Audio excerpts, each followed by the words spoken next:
পারে, কৃপণ হতে পারে, এরকম হয় অনেকে। কিন্তু যার সন্তান সন্ততি নেই, সে এই ব্যক্তি দেখবেন এই কাজ করবে না।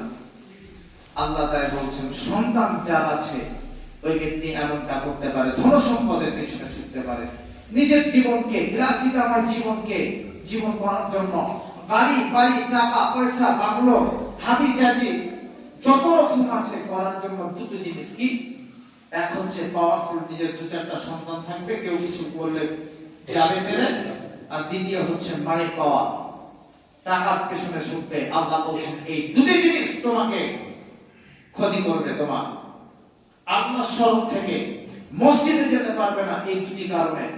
আমাকে সময় করে আমার কোরআন তেলাওয়াত তুমি করতে পারবে না, জিকির আজকার করতে পারবে না, আমার কাছে তোমরা মাগফিরাত চাইতে পারবে না, ইস্তিগফার করতে পারবে না, তওবাতুন নাসুহা তোমরা করতে পারবে না, এই দুটি জিনিস আটকে যাবে আমার স্মরণ থেকে।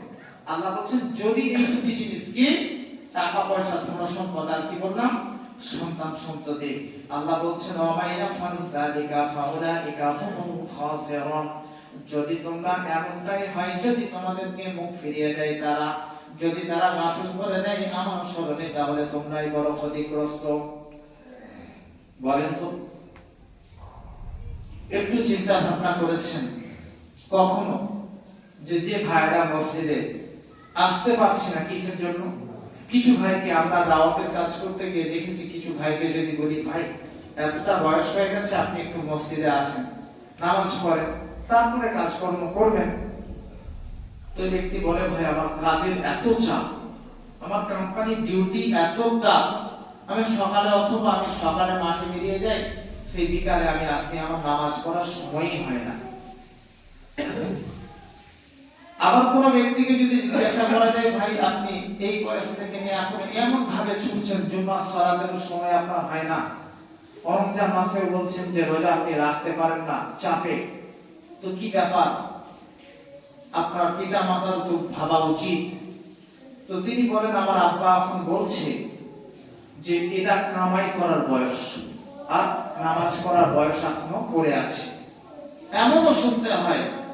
বলেন তো কিছুক্ষণ আগে যে আয়াতটা বললাম লা ইস্তাখিরুনা সাআতান ওয়া লা ইস্তাকদিমুন, আল্লাহ বলছেন মানুষের কাছে যখন মৃত্যু এসে উপস্থিত হয়ে যায় তখন সে অগ্রগতি হতে পারে না আর পশ্চাৎপতিও হতে পারে না, সামনেও এগিয়ে যেতে পারে না, পিছিয়েও ফিরে আসতে পারে না।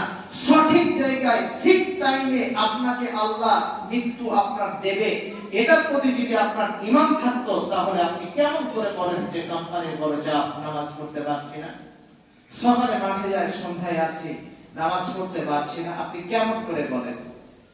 কেমন করে বলেন? কিছুক্ষণ আগে যে আয়াতটা পড়লাম আল্লাহ বলছেন সে কোথায় গিয়ে মৃত্যুবরণ করবে, আগামীকাল কি উপার্জন করবে ওই ব্যক্তি জানে না। এত ছোটা কিসের, সকাল থেকে সন্ধ্যা পর্যন্ত এত ব্যস্ততা কিসের আপনার?